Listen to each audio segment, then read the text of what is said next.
आज मेरा मन नहीं लग रहा। यहाँ एक और कारण भी हो सकता है, जो है आपकी बहुत ज्यादा चिंता करना किसी चीज के बारे में। एक बात यह है कि हमने कभी यह नहीं सोचा है, जब हमें कोई काम नहीं लगता तो हमें वो सब चीजें अच्छा लगती हैं जो हमने पहले कभी नहीं की होती। इसका मतलब यह है कि हमें नए काम करने का प्रयास करना चाहिए। यह जीवन है जिसमें सुख और दुख एक साथ होते हैं। हमें हार नहीं मानना चाहिए। हम सबका मन बहुत ही चंचल होता है और इसे कंट्रोल करना मुश्किल होता है। हमें अपने मन को कंट्रोल करने का प्रयास करना चाहिए। जिस दिन हम इस बात को समझ जाते हैं, उस दिन हम शांति से रह सकते हैं। हमें हमेशा कुछ नया करने का प्रयास करना चाहिए, तभी हमारा मन हमेशा खुश रहेगा। वो चीजें जो हमारे मन को दुखद लगती हैं, उन्हें हमें भूल जाना बेहतर होता है। इंसान की सबसे बड़ी ताकत होती है उसकी हिम्मत, और जिस दिन वह अपनी हिम्मत हार जाता है, वह उसी समय हार जाता है। इसलिए हम सब लोगों को अपने आप पर भरोसा रखना चाहिए, तभी हम सब लोग सफल हो पाएंगे और अपने मन को काबू में ला सकेंगे। दोस्तों, इसको गहराई से समझने के लिए आज मैं आपको गौतम बुद्ध की एक कहानी सुनाता हूँ। कहानी को ध्यानपूर्वक सुनिए। बहुत समय पहले की बात है। एक बार गौतम बुद्ध जंगल के रास्ते होते हुए भिक्षाटन के लिए जा रहे थे। तभी उन्होंने देखा कि एक पहाड़ के चट्टान पर एक युवक बैठा रो रहा था। उसे रोता देख बुद्ध उस युवक के पास गए और बोला, क्या यहाँ से कूदकर आत्महत्या करना चाहते हो? व्यक्ति बोला, आपने सही अंदाजा लगाया। मैं चाहता तो यही था, मगर हिम्मत नहीं जुटा पा रहा हूँ। बुद्ध ने कहा, क्या सब कुछ पीछे छोड़कर आए हो या अपने साथ भी कुछ लाए हैं? व्यक्ति ने कहा, नहीं, मैंने सब पीछे छोड़ दिया है, मैं अपने साथ कुछ भी नहीं लाया हूँ। फिर बुद्ध ने कहा, तुम इतना बोझ लिए क्यों? बैठे हुए व्यक्ति ने कहा, कौन सा बोझ?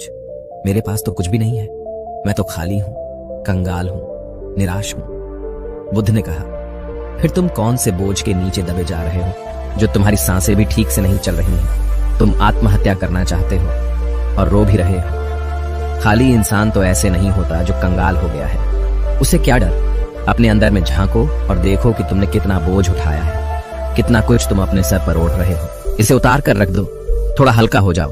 कब तक इस बोझ के नीचे दबे रहोगे? वह युवक बुद्ध के चरणों में गिर पड़ा और बोला, आपने तो मुझे पढ़ लिया, मेरे अपने भी मुझे नहीं समझ पाए। आप ही मेरी समस्या का समाधान कर सकते हैं। बुद्ध ने कहा, क्या समस्या है?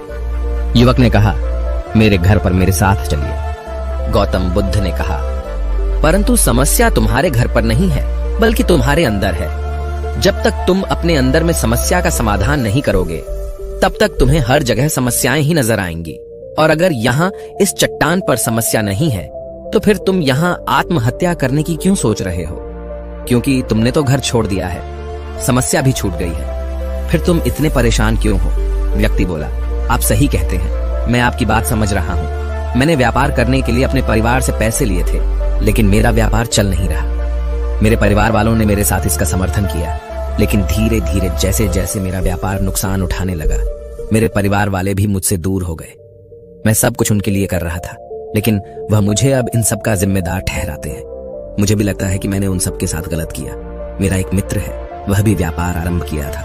आज उसका व्यापार बहुत अच्छा चल रहा है। वह कभी मेरे घर आता है और अपने अच्छे चल रहे व्यापार की बात करता है।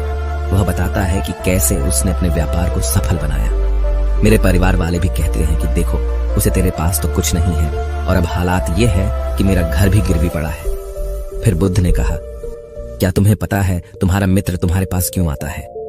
युवक ने कहा, हाँ मुझे पता है, वह मेरे पास नीचा दिखाने आता है। वह यह जानने आता है कि वह मुझसे बेहतर है। वह चाहता है कि मैं उसकी सफलता देखकर दुखी ना हो। बुद्ध ने कहा, क्या तुम दुखी होते हो? युवक ने कहा, हाँ थोड़ी दुख होती है। बुद्ध ने पूछा कि क्या तुम्हें दुख तब होती है जब तुम सफल नहीं होते या जब तुम्हारा मित्र सफल होता है? युवक ने थोड़ी देर सोचा और बोला कि मेरी खुशी तब होती है जब मेरा मित्र सफल होता है। बुद्ध ने कहा कि तुम्हारी खुशी तुम्हारे मित्र के ऊपर निर्भर करती है। तुम्हारा मित्र चाहे तो तुम्हें खुशी दे सकता है और चाहे तो दुखी कर सकता है। तुम अब अपने कामों से कुछ नहीं कर सकते हो, क्योंकि तुम्हारी खुशियां और तुम्हारा दुख दूसरों के व्यवहार से आते हैं। तुम्हारी समस्या का कोई समाधान नहीं है, क्योंकि तुम्हारी खुशियां और तुम्हारा दुख दूसरों के परिणाम से होते हैं। तुम खुद से भी नहीं खुश और नहीं दुखी हो सकते। तुम अपने मित्र के प्रभाव में हो गए। तुम्हारी समस्याओं का कोई समाधान नहीं है, क्योंकि तुम्हारी खुशियां और तुम्हारा दुख दूसरों के व्यवहार से आते हैं। युवक ने कहा, ऐसा नहीं है, मुझे आप पर आशा है। बुद्ध ने कहा, जब हम दूसरों से आशा बांधते हैं तो हम दूसरों पर निर्भर हो जाते हैं। अगर मैं तुम्हें कोई रास्ता नहीं देता तो तुम दुखी रह। तुम्हें घर बैठे कुछ अनुभव मिल रहे हैं। संघर्ष करो, हार मत मानो, कर्म करते जाओ। बुरे से बुरा वक्त या अच्छे से अच्छा वक्त दोनों ही गुजर जाते हैं, लेकिन इन दोनों वक्त को देखने के लिए जीवित रहना जरूरी है। और जब तुम्हारा अच्छा वक्त शुरू होगा तब तुम्हारा मित्र तुम्हें अपनी सफलता की कहानी नहीं बताएगा, वह अपनी असफलताओं की कहानी बताएगा ताकि तुम गलत निर्णय न लो। तब भी अपनी ही बुद्धि का प्रयोग करना है। उस समय भी वह तुम्हें दुखी करने आएगा, क्योंकि उसे भी उतना ही मजा आता है तुम्हें दुखी देखने में जितना कि तुम्हें आता है उसे दुखी देखने में। युवक ने कहा, आप सही कहते हैं, मेरे जीवन को मैं नहीं चला रहा हूँ, दूसरों ही इसमें सुख और दुख भर रहे हैं। लेकिन क्या अपनों के लिए कुछ करना गलत है? मैं अपने परिवार के लिए अच्छा करना चाहता था, लेकिन वह परिवार ही अब मेरे साथ नहीं है। बुद्ध ने कहा, तुम भलाई चाहते हो। वास्तव में इस दुनिया में सभी लोग भलाई होना ही चाहते हैं। वे चाहते हैं कि हम कुछ करें तो लोग उसकी प्रशंसा करें। प्रशंसा न होने पर हम दुखी हो जाते हैं। हमें लगता है कि सब मतलबी हैं। लेकिन अगर तुम किसी को अपना परिवार मानते हो और उसके लिए कुछ करना भी चाहते हो तो तुम्हें ऐसा क्यों लगता है कि तुम दूसरों के लिए कर रहे हो? तुम अपने लिए ही कर रहे हो। अगर तुम्हें लगा कि तुम दूसरों के लिए कर रहे हो तो तुम दुखी हो। अब मैं अपनी किस्मत अपने हाथ में ले लूंगा। अब चाहे यह अच्छा हो या खराब, मैं हार नहीं मानूंगा। गुरुवर, क्या आप मुझे कुछ दे सकते हैं? जब मेरे जीवन का सबसे बुरा समय आए तो क्या आप मेरे साथ रह सकते हैं? गौतम बुद्ध मुस्कुराए और कहा, यह छोटा सा डिब्बा मैं तुझे देता हूं, इसे हमेशा अपने पास रखना। इसमें एक ऐसा रहस्य छिपा है जो तुझे सबसे बड़े दुख से बाहर निकाल सकता है। लेकिन इसे तभी खोलना जब तुझे लगे कि सब बेकार है। मेरे बोल भी बेकार हैं, यह दुनिया भी बेकार है, यहां रहना भी बेकार है। वह युवक उस डिब्बे को लेकर चला गया। उसने गौतम बुद्ध की बातों को प्राप्त किया और व्यापार करना शुरू किया। उसका व्यापार अच्छी तरह चला। उसका जीवन भी अच्छा बीत रहा था। परिवार वाले भी उसके साथ आ गए थे। अब वह जो कुछ भी कर रहा था सब अपने लिए ही कर रहा था। भूतकाल की चिंता भी वह छोड़ चुका था।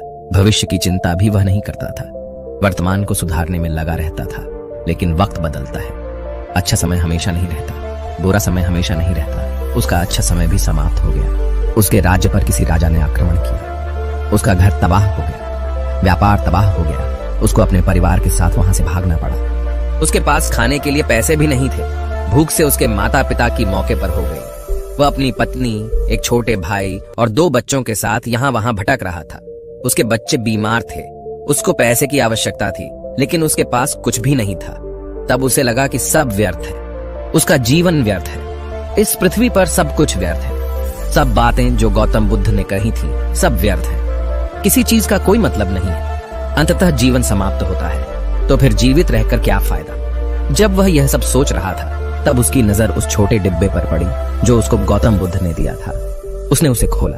उसमें एक पर्ची थी जिस पर कुछ लिखा था।